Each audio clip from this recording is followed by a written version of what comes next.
KONASANA. Again, one of the trickier poses and probably one of the highest points in the primary series. If your lotus is not, or you're not capable of doing lotus, then you should not worry about this pose. It's most important you learn the lotus position first.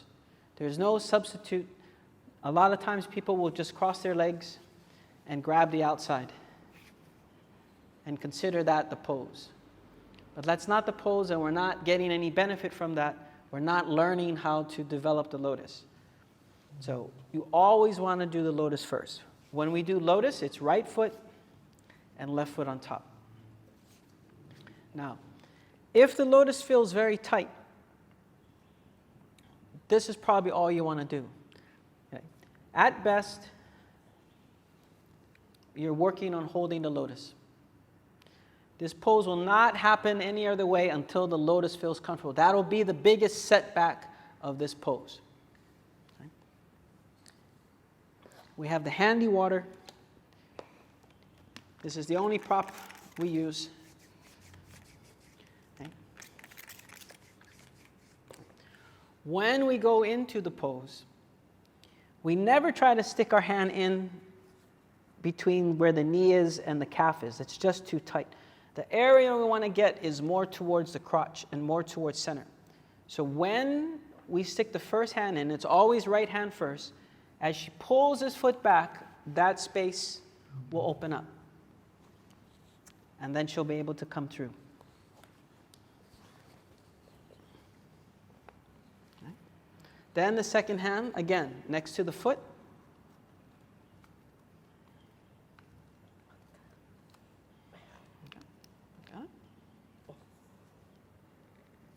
There you go.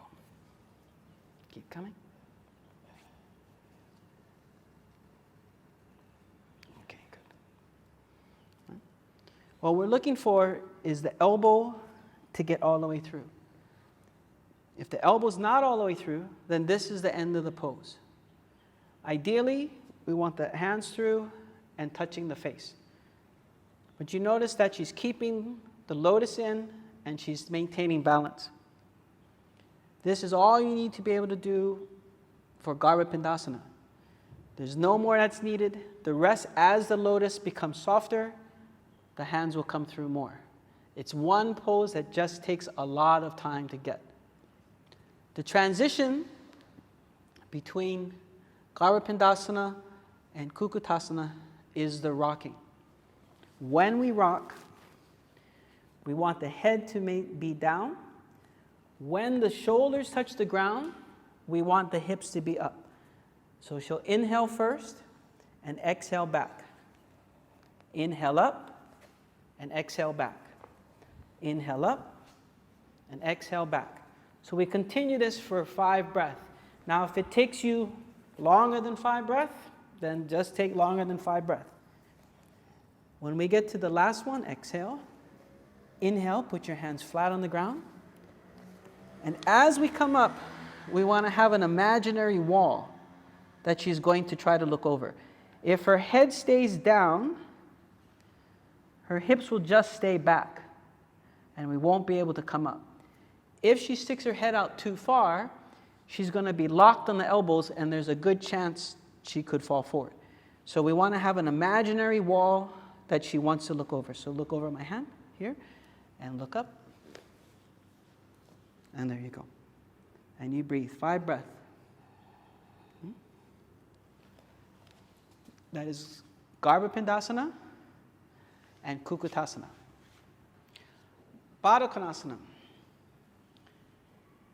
We want to keep the feet not so close, a little bit out.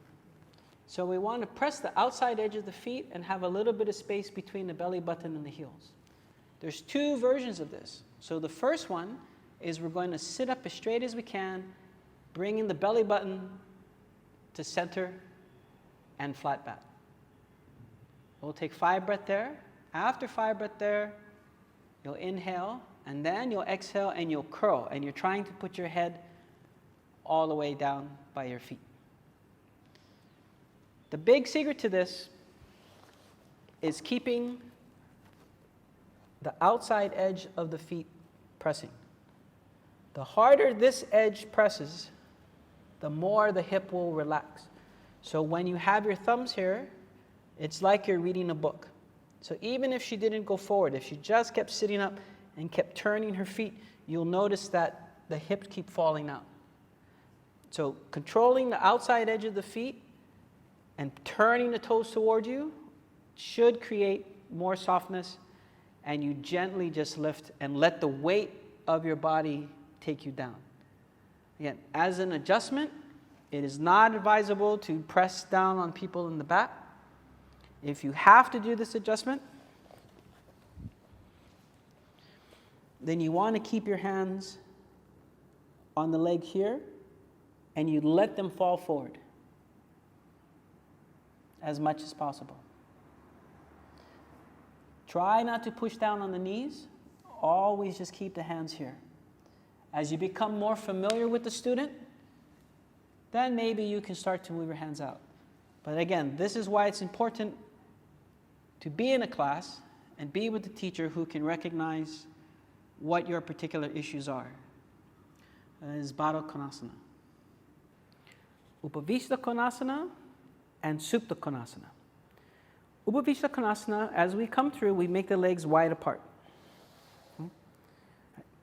Then we're going to reach forward and we're going to grab the outside edge of the feet. The most important thing about this pose is that the head touches the floor. Again, this is the pose. If this is all right and there is no problem with this, then you inhale and you slowly lift. We're not trying to make the back flat. We're merely lifting and rolling forward. The legs should not be too wide, roughly just like a, not a V, but more like a wide W. Inhale, come up. You inhale, then come up, and we have two choices at this point. You can either exhale here, and then inhale, kick the feet up. That's choice number one. Good, go back. Or, after you inhale, we inhale up and we exhale. Now, without letting go of the feet, she can bend her knees and pick her legs off the ground, and then head looks back. And then we'll stay here for 5 breaths. So either one of those options are fair enough, right? And then cross the legs, okay? That's UPAVISHTHA KONASANA. One more time. You'll inhale here, exhale, head down. Take your 5 breaths. Inhale, exhale, inhale, and take your 5 breaths there. Okay, release. The next pose that goes along with this is SUPTA KONASANA. Lay down, straight legs. Now you lay down. So we start in a laying down position. Then we'll inhale and bring the feet over the head and spread the legs apart, grabbing the big toes. We'll take 5 breaths here. What's important about this is that her hips are not passive. She's actually continuing to hold this lift so that her tailbone is actually lifting up. She's not resting the weight on her neck. Her legs are active, her lower back is active. After 5 breaths there, without letting go of the toes, we inhale, we roll up, and then exhale, head to floor. Do not stay here. Inhale, exhale. A very common mistake is after coming up, people will just let go and jump back. Right? We cannot stress enough. Lay down again.